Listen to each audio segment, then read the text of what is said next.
Bem, o que me pediram para falar aqui com vocês, com os senhores todos, foi sobre compliance no terceiro setor. Vocês já devem estar ouvindo falar dessa palavra e deve estar cheio de gente falando sobre ela, especialmente já vendendo cursos e métodos de dar conta da compliance no terceiro setor. Geralmente, o melhor método de você aprender sobre o assunto é você vender aulas sobre ele, já que, de fato, que eu saiba, ninguém detém um conhecimento razoável sobre o assunto neste momento para que possa ser passado. Assim, a minha grande preocupação, ao falar sobre esse tema, é falar também de que maneira eu acho que nós vamos enfrentar esse tema sendo sociedade civil organizada. Estou tirando aqui a água, tá? E o quanto é importante para nós que a gente se prepare para dar conta dele, porque ele é absolutamente inevitável. Ok? Então, eu vou, ao mesmo tempo que eu vou passando ali, vou vendo aqui no meu computador aqui, dar um histórico para vocês da compliance e dos assuntos relativos à compliance. A gente tem que se lembrar, quem se lembra aqui dos jornais e das matérias do início dos anos 2000, uma série de escândalos nos Estados Unidos, escândalos financeiros. O principal desses escândalos financeiros foi com a Enron, e envolveu auditorias, inclusive uma gigante da auditoria, Arthur Andersen.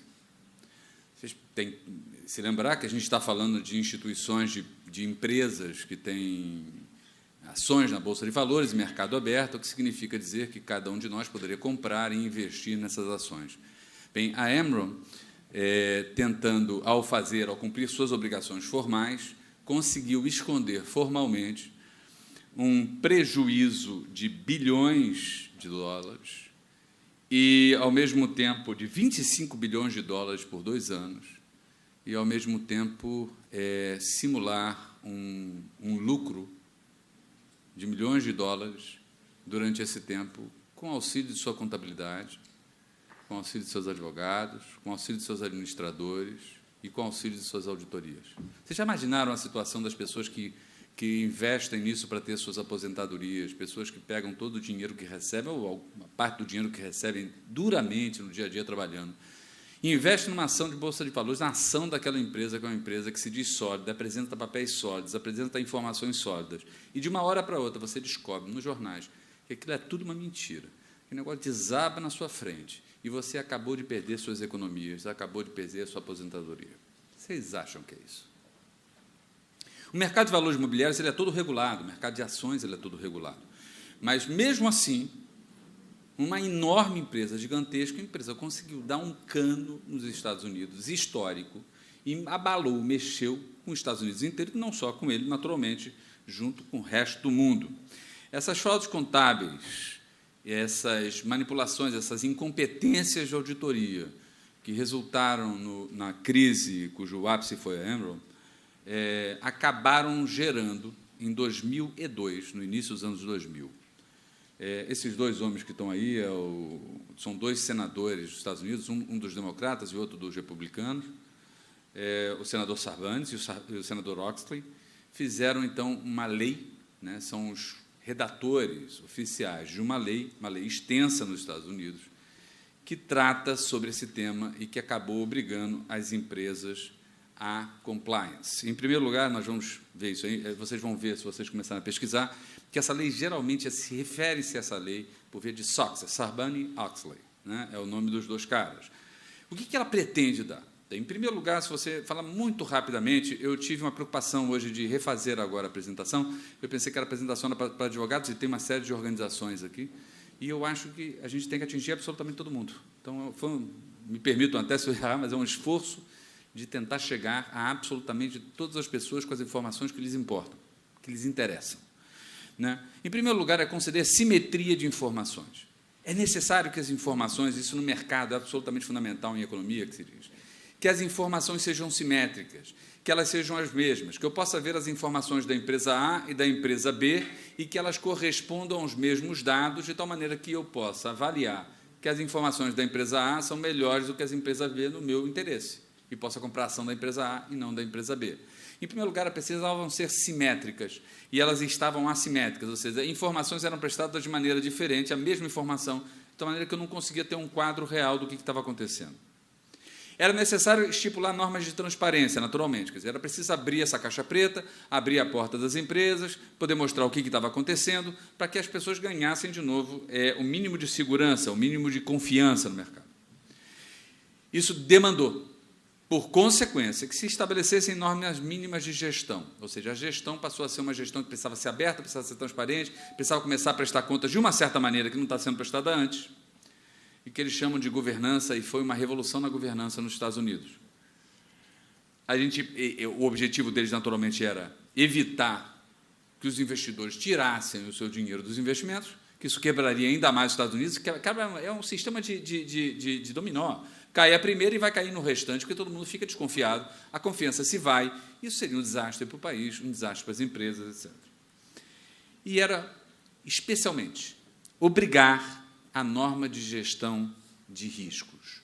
Isso é um tema e tanto para a gente. Pois bem, como se define hoje em dia, internacionalmente, ou nos Estados Unidos, e eu estou parando pelos Estados Unidos, porque é daí que vem esse assunto. Compliance é um conjunto de ações que envolvem normas, padrões, leis, estratégias, formas de atuação da empresa, regulações internas, transparência e requerimentos mínimos. Certo? A isso, pessoal, chama basicamente de compliance. Eu diria o seguinte, existe uma troca... muito obrigado. Existe uma troca de padrões nisso daí. Os elementos tradicionais de gestão, acho que vocês todos de ONG, de instituições do terceiro setor, de advogados que trabalham com instituições do terceiro setor, andaram ouvindo nos últimos 20 anos todo mundo falar que vocês precisavam ter uma gestão melhor. Precisa ter gestão melhor, precisa melhorar a gestão, precisa ter gestão melhor, é sempre um negócio repetido, né? Aí todo mundo fica correndo atrás, papo rápido, todo mundo querendo melhorar a gestão, e como é que melhora a gestão? Como é que eu consigo melhorar a gestão se eu só tenho dinheiro para o tijolo e não tenho dinheiro para a mão de obra? Eu não sei como é que essas coisas funcionam, não é?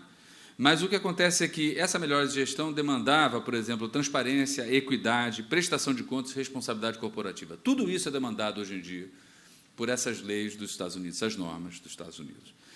Só que ela agora tem outros elementos, como antecipação, e eu vou falar sobre esse negócio para vocês agora, prevenção, que é basicamente a mesma coisa, gestão de riscos e uniformidade de informações.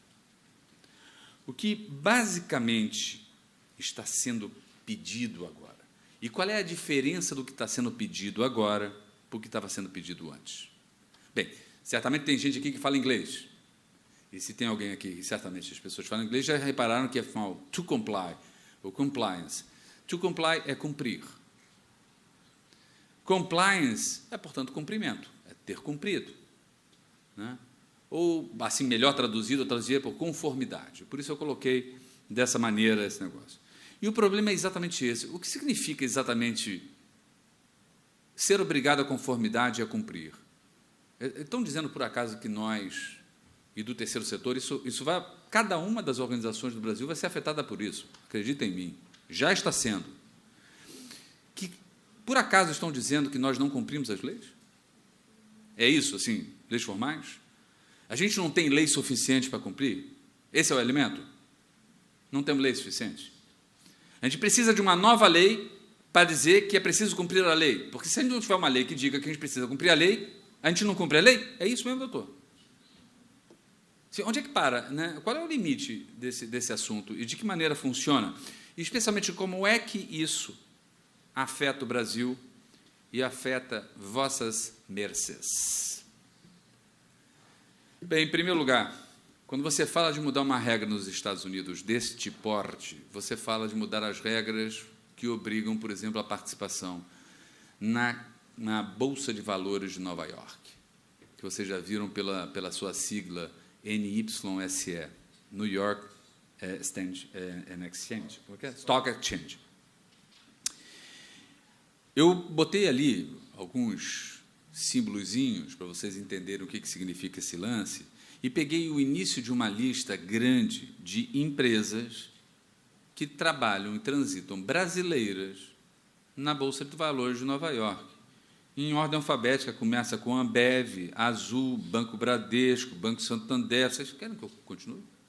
Não é suficiente para entender a grandeza do que significa para a nossa própria economia?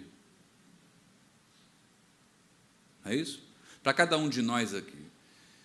Quem nunca viajou e não pensa em viajar para uma companhia aérea e cogita essa daqui que apareceu logo no início? Quem não toma cerveja, ou tem um amigo que toma cerveja e, portanto, não é consumidor da Ambev de alguma maneira? Quem não tem conta bancária? No dia a dia, todos os dias da nossa vida, todos os elementos, como cidadãos, como pessoas físicas, nós somos afetados por isso. Eu vou até voltar num ponto, talvez, né? Não, vou prosseguir. E por que eles dizem de conformidade? Ou seja, se eu estou falando que eu tenho esse quadro de empresas, eu estou falando que isso afeta não só cada uma das pessoas físicas, mas afeta, inclusive, a Ordem dos Advogados do Brasil, de Santa Catarina, e afeta todas as organizações de sociedade civil que estão aqui presentes. Ou será que não afeta? Não só para a prestação de serviços, afeta na captação de recursos. Não é isso mesmo? Bem, conformidade. E o que significa conformidade naquele ambiente dos Estados Unidos? É mais do que normas e leis, é ter atenção com relação a processos internos e processos externos de tomada de decisão e de comunicação dessa decisão. Então, não é só uma questão de eu cumpri a lei, eu tenho que dizer qual é o processo que eu tomei ao cumprir a lei. E eu tenho que ter atenção a este processo internamente, inclusive. Tem que mapear esses processos e tomadas de decisão.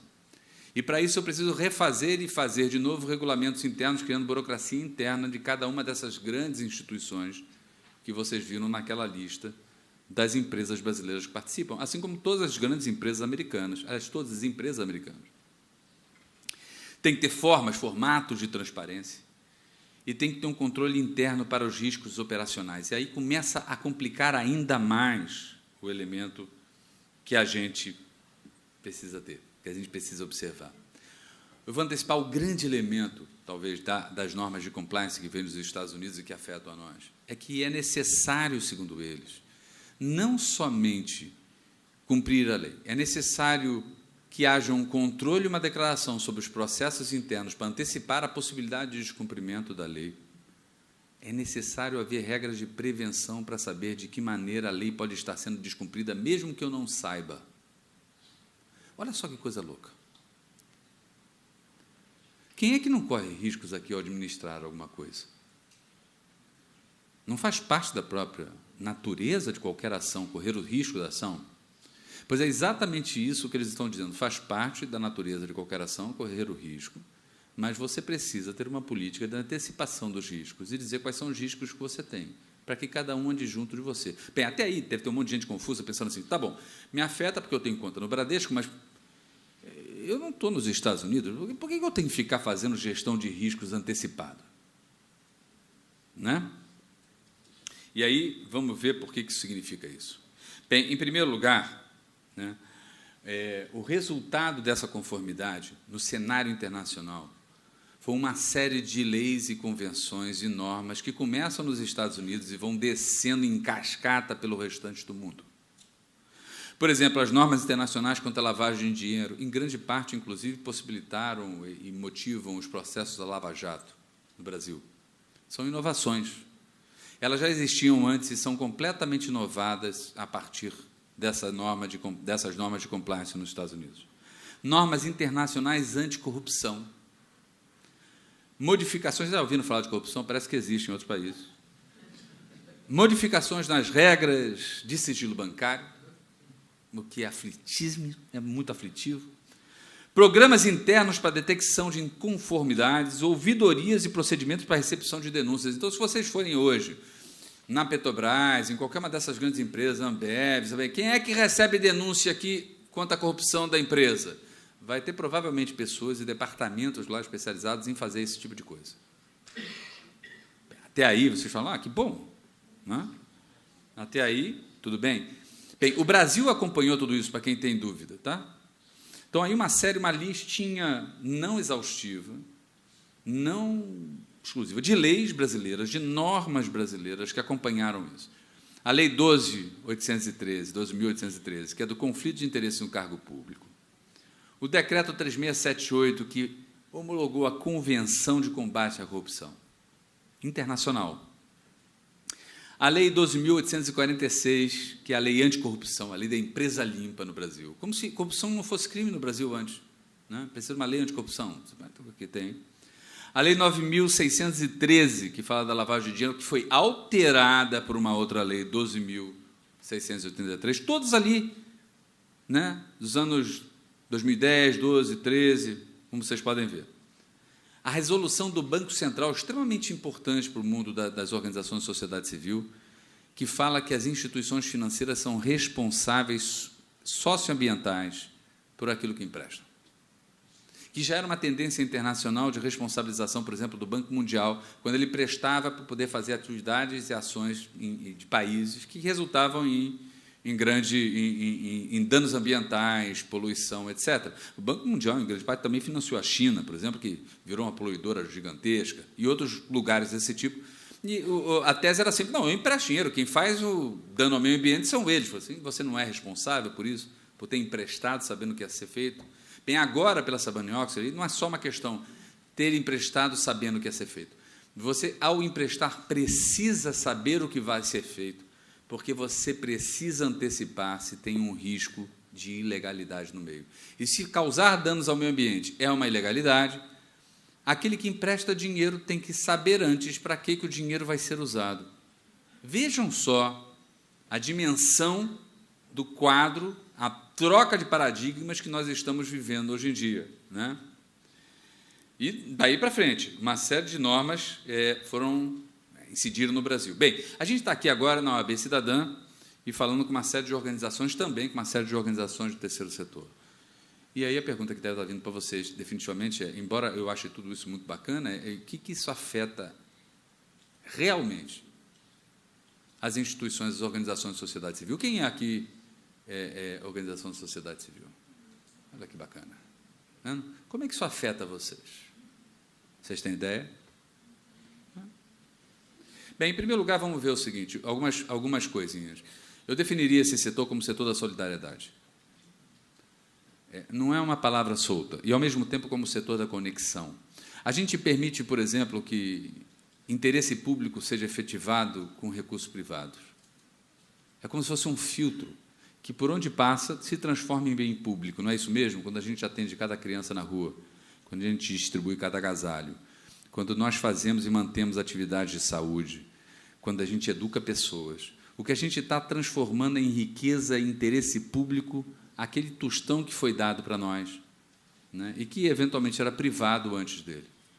É isso, coisa que as pessoas pouco conseguem entender, a mágica do terceiro setor, de filtrar, de fazer a coisa. Portanto, ele é o setor da conexão, é o setor entre o privado e o público de fato, não é isso?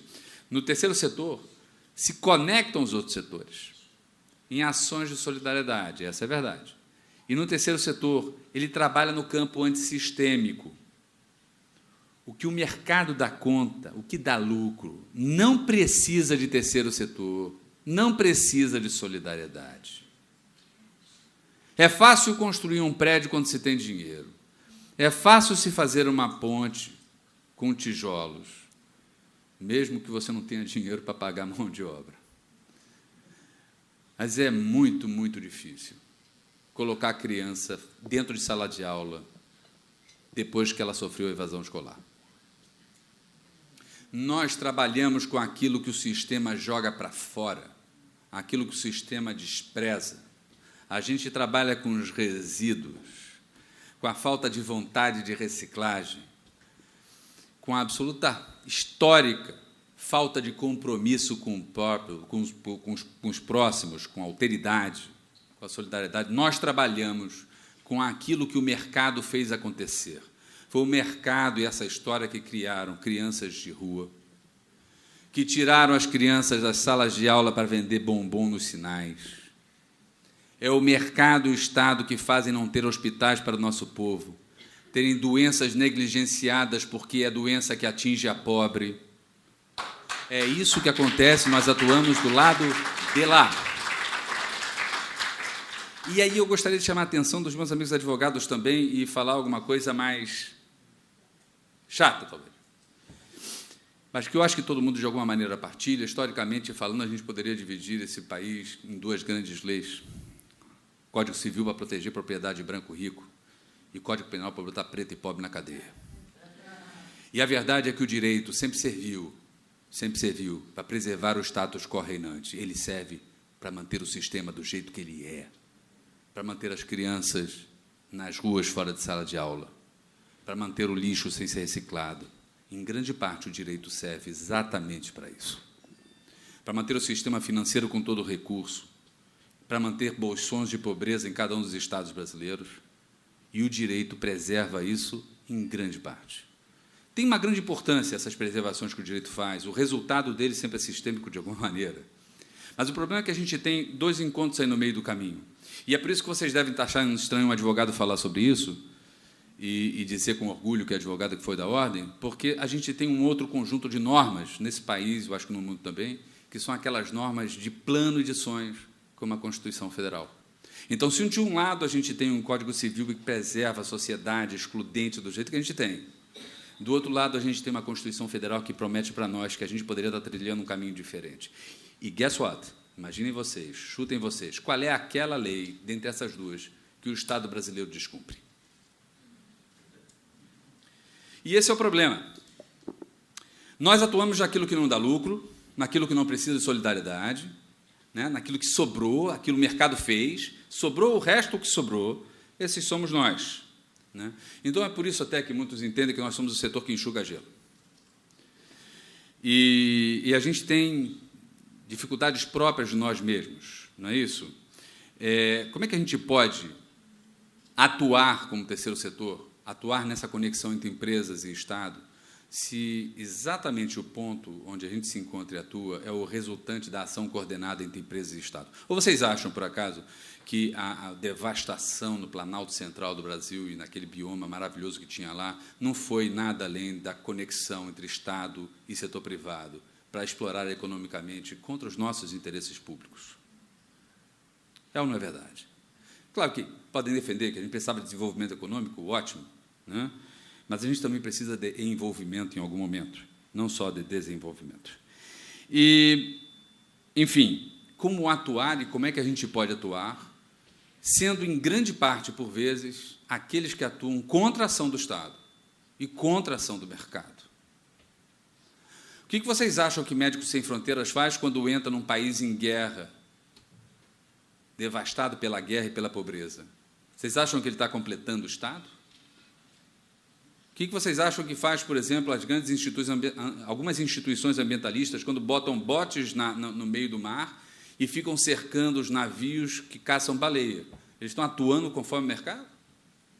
Quando é que começaram a exigir de nós que atuássemos conforme o Estado, que, afinal de contas, às vezes o dinheiro é público, ou conforme o mercado, que, afinal de contas, às vezes o dinheiro é privado, e se esqueceram que, por vezes, nós atuamos no exato contrário do que eles são, exatamente porque eles são do jeito que são, e fizeram mal do jeito que fazem. Enfim, eu hoje estava aqui de manhã e, quando eu cheguei, comecei a ouvir, por exemplo, o pessoal falando de microfinanças. Eu atuo muito em microfinanças. Quando eu comecei a atuar com microcrédito, e tinha pouca atividade em Santa Catarina, estava começando a ter atividade em Santa Catarina. Tinha muita no Rio, hoje em dia não tem mais, agora em Santa Catarina tem muita. Quando eu comecei a atuar com microcrédito, alguns clientes me procuraram e falaram assim: a gente gostaria de pensar esse negócio profundamente, gostaria de nos blindar para não ter problemas jurídicos. Eu falei assim: é impossível, vocês cometem pelo menos 3 crimes que eu posso admitir. Mas assim, então a gente para? Não, claro que não, vamos cometer juntos, porque esses crimes eles são nada perto daquele que quer quebrar a equação que reproduz a miséria, porque é isso que o microcrédito faz. E se o direito como sistema produz esse tipo de equação, a gente tem que, de alguma maneira, transformar o direito antes de desistir de fazê-la. Esse tipo de atividade, esse tipo de atitude, eventualmente, que um advogado terceiro setor toma, que eu tomei durante minha vida muitas vezes, pode escandalizar algumas pessoas. Mas a lei não é necessariamente o retrato do que é justo. Enfim, então, em primeiro lugar, quando a gente fala de seguir a legalidade restrita, esse é um desafio para esse setor. Depois, falar em controles, permitam até falar sobre isso. Eu fui advogado de Médicos Sem Fronteiras também, em certo momento, e aí o pessoal me pediu, num certo momento, me consultaram e falaram o seguinte: uma pequena parada aqui, um pequeno caco aqui. O cliente, o diretor lá, me pediu o seguinte: olha só, Paulo, nós fizemos uma pesquisa no nosso escritório na África do Sul para saber quantos aidéticos tinha lá. Vocês têm ideia de quantos aidéticos poderiam ter num escritório de uma organização na África do Sul? Chutem um percentual. Alto, um percentual qualquer. 30 é um percentual alto. 87%, se não me engano.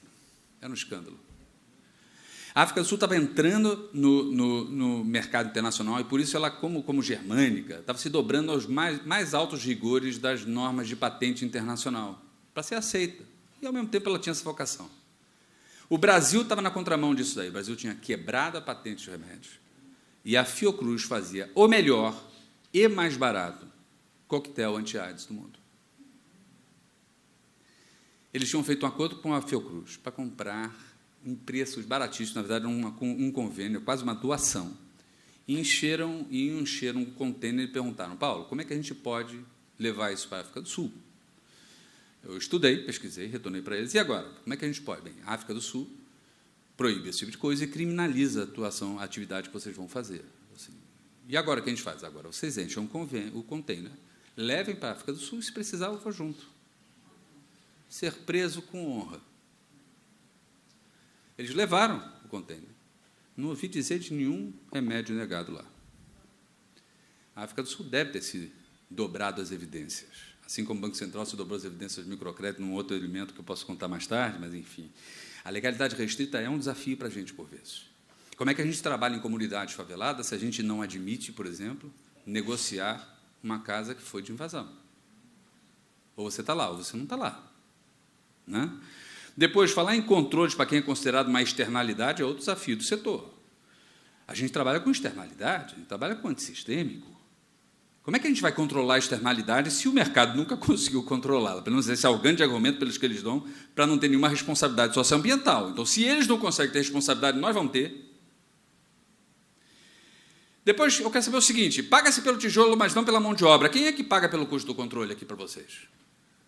Qual é o projeto de vocês que tem previsão de advogado e contador?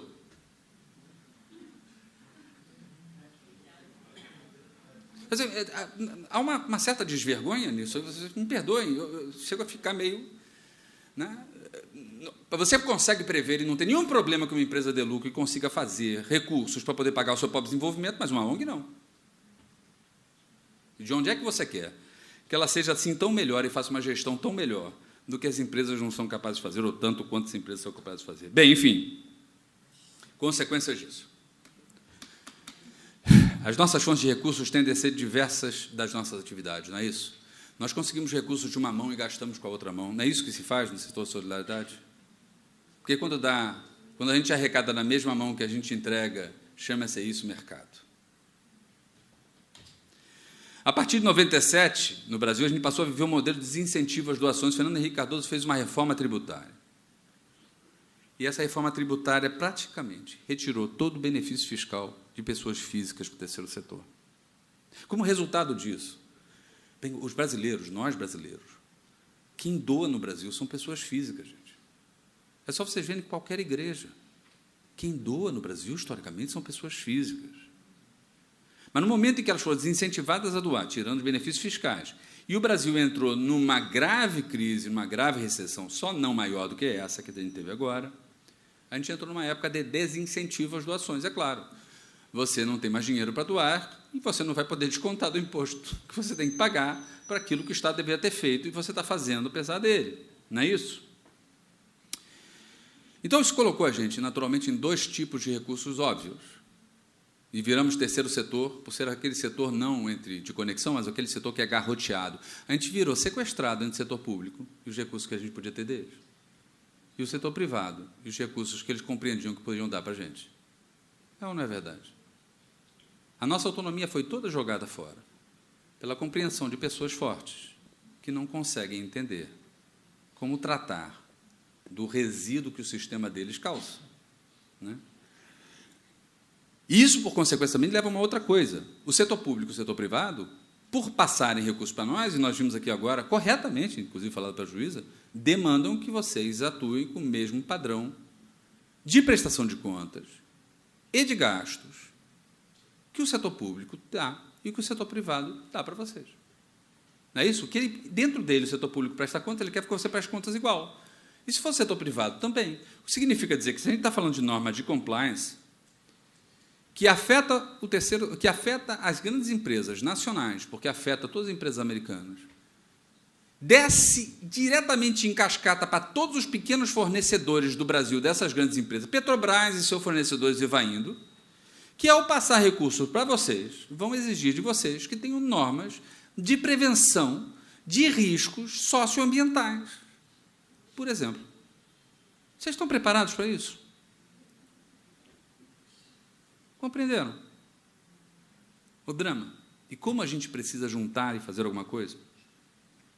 Já que a gente está preparado, porque há muito tempo a gente está falando de gestão, e a gestão do terceiro setor melhorou muito, geralmente, assim, genericamente falando, assim, globalmente falando, melhorou demais essa gestão e a forma de gestão. Mas a gente tem problemas de gestão que são problemas não derivados do terceiro setor, mas derivados do fato de a gente ter que ter contato com esses outros gigantes pelos quais nós fomos sequestrados. Eu quero saber o seguinte: quantas prestações de contas cada uma das organizações que estão aqui são obrigadas a fazer? Vocês pararam para pensar? Né? Esse é o setor menos preparado para procedimentos burocráticos do Brasil, até porque não tem recurso e ninguém paga por isso aí.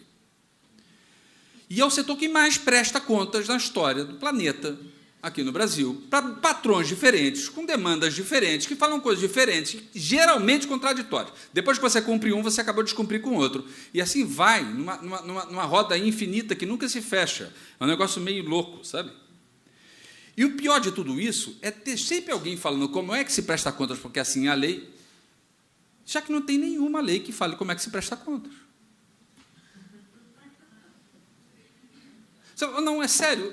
Para pensar o seguinte, eu hoje estava conversando no almoço com umas pessoas adoráveis, enfim, e falaram para mim, não, porque eu tenho formação religiosa, tal, uma coisa difícil de hoje em dia de ouvir no Rio de Janeiro, se você não frequenta ambiente evangélico. Porque eu tenho formação religiosa, acho isso bacana. Né? A origem do direito, em grande parte, é mística.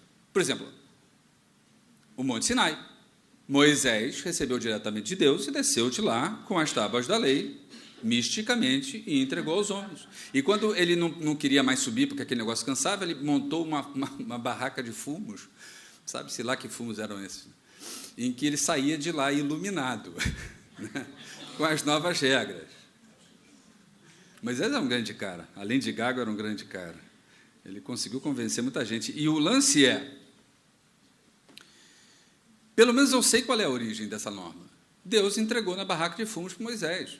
Qual é a porcaria da origem das normas de auditoria que falam para a gente que não pode fazer A ou que tem que fazer B e que a gente nunca sabe qual é o limite disso? Digam para mim. Esse é um grande problema, porque na falta de regras, a princípio, segundo o princípio da legalidade, da Constituição Federal, aquele que tem poder sobre nós não pode exercitar o poder. Mas parece que é o exato contrário que acontece. Parece que a Constituição é subvertida. Nesse país, a pirâmide de Kelsen está de cabeça para baixo. E aí, quando não tem regra, eles se acham no direito de criar qualquer regra para submeter a nós. Além de criar o sistema que cria os excluídos do sistema com quem nós vamos trabalhar, nos coloca em permanente estado de exclusão de legalidade sem que a gente sequer saiba que lei é essa. Isso é um problemaço. Né? Então, os nossos desafios também, e aí a gente precisa ser sincero, e é muito relevante isso, nós temos problemas com transparência no terceiro setor. Temos, sim. Temos, até porque a gente não tem os melhores contadores, a gente, assim, vai procurar um advogado de direito bancário, é facílimo, dá dinheiro, está cheio de... Quantos advogados tem trabalhando, né? Por melhores que sejam? Quantos contadores, quantas pessoas, quantos profissionais, quantos gestores de fato preparados? Depois tem uma outra coisa, é um cobertor curtíssimo. Assim, aquele que faz saúde popular, muitas vezes pouco se importa com relação às questões ambientais do lixo da saúde popular, porque ele está achando que faz uma coisa mais importante ou mais relevante. O que significa dizer que, muitas vezes, o terceiro setor descumpre as agendas do terceiro setor. Quer dizer, o saúde descumpre do meio ambiente descumpre as agendas da infância e adolescência descumpre em ordem crescente cada um deles. A gente não se comunica e costuma descumprir nossas próprias agendas. Enquanto as empresas e governos estão começando a cumprir, muitas vezes nós não cumprimos. Melhorar a gestão do setor é muito importante, é muito relevante, é sempre bom. A gente tem melhorado muito, mas a gente está longe, eu acho, do ideal. A gente precisava formar advogados, pessoas especializadas entre advogados, gestores, contadores, etc., que fossem pessoas mais comprometidas com esse setor, que tivessem um conhecimento mais profundo disso. E quando eu vejo essa sala da ordem com tanta gente e, ao mesmo tempo, essa iniciativa da OAB de Santa Catarina, eu fico muito animado, porque não é comum. E a gente precisa popularizar o acesso às leis e regulações e, antes de tudo, à Constituição, para todo cidadão brasileiro, porque essas leis têm servido para nos aprisionar e elas deveriam servir para ser o nosso patrimônio contra o arbítrio dos poderosos. Deveria ser exatamente o contrário. E aí, se eu pudesse dizer como é que a gente poderia iniciar esse problema, como é que a gente poderia iniciar a fazer alguma coisa e transitar no mundo da compliance, já que nós somos obrigados a fazer isso daí. Porque, afinal de contas, o Bradesco foi. Então, se você receber da Fundação Bradesco financiamento, você vai ser. Se você quiser trabalhar com os editais da Petrobras, de alguma maneira você vai ser obrigado a dizer que não corromperei. Você fala, mas como é que eu vou corromper? Quem corrompeu foi... Enfim, não é nem bom completar a frase, né? Enfim, a gente precisa estabelecer, de alguma maneira, manuais internos de identificação de processos. Então, não adianta só ter estatuto, tem que ter manual interno de como é que o processo vai acontecer, tomar decisão, etc., provavelmente colocado em cartório. Tem que se manter um relacionamento estreito com os controladores dessas empresas e do setor público. Caso contrário, a gente vai errar todas as vezes, porque não tem regra, e eles inventam. Tem que estabelecer, nos acordos com eles, métodos de prestação de contas satisfatórios, o que é o principal de todas as coisas, porque não existe método de prestação de contas que seja satisfatório, e o marco legal, o marco regulatório do terceiro setor não chegou nem perto da prestação de contas satisfatória. Ao contrário, até, o marco regulatório, em atividade agora, desse 2014, conseguiu fazer a prestação de contas ser impossível. A alternativa disso daí seria, talvez, uma autorregulação do terceiro setor. Quem é aqui da sociedade civil organizada? De novo, mentira. Tudo mentiroso. Não tem nada mais desorganizado que a sociedade civil brasileira, meus filhos. Nada mais desorganizado que vocês. Para a gente pensar em fazer autorregulação, trilhar qualquer caminho que seja razoável de interlocução, a gente precisa, em primeiro lugar, merecer o título de sociedade civil organizada. E eu, como presidente de uma federação, peno para mobilizar as pessoas, e é uma enorme dificuldade. Né? Poucos setores são tão desorganizados quanto nós, esse é o grande problema nosso. Isso não permite que a gente consiga construir alternativas nas prestações de contas, alternativas nos relacionamentos, alternativas de dignidade, de crescimento, de consolidação desse setor. Né? E, por conta disso daí, e esse é, eu acho, que o grande desafio que nós temos pela frente. Em primeiro lugar, a gente precisa se preparar para essas normas. Em segundo lugar, eu acho que a gente deveria se preparar para exercer o papel que a história reservou para nós, nos organizarmos de maneira a demandar e a defender aquilo que é do nosso interesse. Muito obrigado, senhores. Foi um prazer estar aqui.